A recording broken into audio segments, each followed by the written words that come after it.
네, 식이치료하는 외과의사 송지현입니다.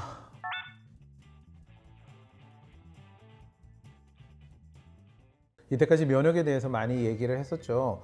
이런 질문을 하는 분들이 꼭 계실 것 같아요. 나는 면역 수치도 다 정상인데 선생님 왜 나는 늘 피곤하고 지치고 무기력하고 이렇게 면역력이 떨어져 있는 것 같을까요? 에너지의 문제예요. 그러니까 내 몸이 에너지를 잘 만들어내지 못하고 에너지가 떨어져 있고 이런 것들이 문제라는 거죠. 그래서 오늘은 에너지가 떨어져 있다는 건 뭐 어떤 건지, 대사의 과정이 문제가 있다는 건 어떤 건지를 좀 얘기를 해보려고 하는데, 그게 대표적인 게 뭐냐면 우리가 음식을 먹잖아요. 그래서 탄수화물, 지방, 단백질, 즉 여러 가지 음식을 먹은 다음에 그것이 소화가 돼서 우리 몸에 들어오면 분해가 돼서 이제 에너지로 만들어야 돼요. 그래서 에너지를 만들어내는 능력이 생기는 건데, 어떤 분들은 이걸 분해해서 에너지를 잘 만드는 사람이 있어요. 그러면은 빨리빨리 에너지를 만들어내니까 좀 더 활기차고 에너제틱한 사람이 될 수 있겠죠. 이렇게 분해되는 과정이 잘 안 되고 느려버리면 에너지가 떨어지는 거죠. 이런 것들을 평가하는 단어가 있는데 뭐냐면 빠른 대사, 느린 대사라고 얘기를 해요. 빠른 대사부터 제가 얘기를 해주면, 빠른 대사는 에너지를 빨리 만들어낸다고 그랬잖아요. 그렇기 때문에 좀 더 에너제틱한 사람들이 많아요.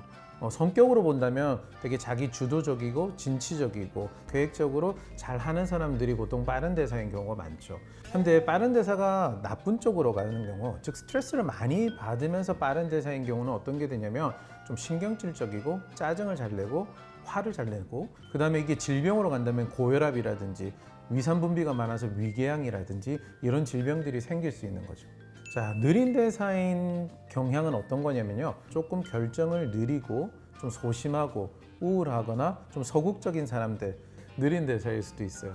이렇게 느린 대사가 너무 심하게 되면 여러 가지 면역력도 떨어지고 우울한 쪽으로 빠지기 때문에 이것들도 회복을 해야 돼요. 그런데 이 대사 속도 있잖아요. 그러니까 빠른 대사와 느린 대사를 구별하는 것을 성격이라든지 외형만 보고 판단하는 것은 별로 좋은 방법은 아니긴 해요. 살아오는 환경이라든지 주어진 환경 때문에 사실은 빠른 대사이지만 느린 대사처럼 살고 있는 사람도 있고, 느린 대사이지만 빠른 대사인 것처럼 살아내야 되는 분들도 있어요. 그러니까 그런 분들은 착각을 하게 돼요. 점점 나는 원래 이런 건가 봐 이렇게 착각하는 분들도 있기 때문에 이것만 가지고 판단하기는 좀 어려워요. 사실은 정확한 검사라든지 이런 것들을 하는 것이 더 좋은 방법이긴 합니다. 자, 그러면은 이 빠른 대사와 느린 대사를 어떻게 교정할 수 있을까? 제일 쉬운 방법이 우리 앞에서 했던 바로 식이요법이에요. 식이요법은 음식을 어떻게 먹느냐에 따라서 바로 대사 속도를 조절할 수가 있는 거죠.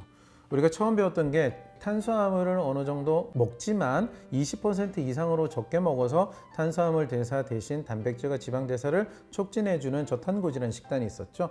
느린 대사인 분들이 이런 저탄고지 식단이 잘 어울려요. 왜냐면 느린 대사인 분들은 에너지를 빨리 못 만들어내니까 해당 작용, 즉 탄수화물을 가지고 빨리빨리 에너지를 만들어내는 과정을 좀 좋아하거든요. 그렇게 해서 어느 정도 탄수화물을 조금 주는 게 좋아요. 하지만 계속 그런 과정을 거치게 된다면 어떻게 돼요? 계속 느린 대사에 있게 되겠죠. 그래서 단백질과 좋은 지방을 공급해줘서 대사 속도가 점점 올라갈 수 있도록 만들어주는 거죠. 그래서 저탄고지라는 식단이 딱 어울리는 분이 바로 느린 대사예요. 자, 빠른 대사인 분들은 어떻게 해야 되냐면, 제일 문제가 뭐냐면 이렇게 에너지 속도가 빠른데 충분한 에너지와 영양 요소를 공급하지 못해서 문제가 되는 경우가 많아요. 그러니까 충분한 에너지와 충분한 영양소를 공급해 주기 위해서는 우리가 배웠던 식이요법 중에 바로 키토제닉 다이어트, 즉 탄수화물은 아주 좋지만 에너지를 많이 낼 수 있는 단백질과 지방을 풍부하게 넣어주는 거죠. 자, 그러면은 이렇게 대사 속도가 빠른 것을 좀 차분하게 만들어 줘야 되는데, 그건 어떻게 할 수 있느냐? 지방 성분들 중에 포화지방이라든지 좀 덩어리가 더 있는 지방들이 있어요. 이제 유제품, 그 다음에 포화지방 계통, 견과류들, 이런 것들은 어떤 지방이냐면 우리 몸에 들어와서 지방이 에너지화되는 과정 중에 속도가 좀 느려져요. 그러니까 빠른 대사인 분들이 이런 지방을 좀 더 많이 먹게 된다면 대사 속도가 조금 천천히 느려질 수 있겠죠. 그래서 키토제닉을 하게 되면 충분한 에너지를 주면서도 대사 속도를 조금 더 차분할 수 있게 만들 수 있기 때문에 빠른 대사인 분들한테는 키토제닉 다이어트가 너무 좋은 거예요. 다시 한번 정리해 볼게요. 느린 대사인 분들은 내가 에너지가 떨어져 있다 라고 느낀 분들이고, 이런 분들은 저탄고지 식사가 좋다. 나는 활동적이고 막 하지만 지치고 정말 스트레스 받고 힘들다라고 느끼는 분들은 빠른 대사일 수도 있고, 이분들한테는 키토제닉 다이어트가 좋은 요법이 될 수 있어요. 대사 속도를 교정해 준다면 좀 더 면역을 활성화해 줄 수 있고 안정화해 주기 때문에 좀 더 건강하게 정말 에너제틱한 삶을 살 수가 있답니다.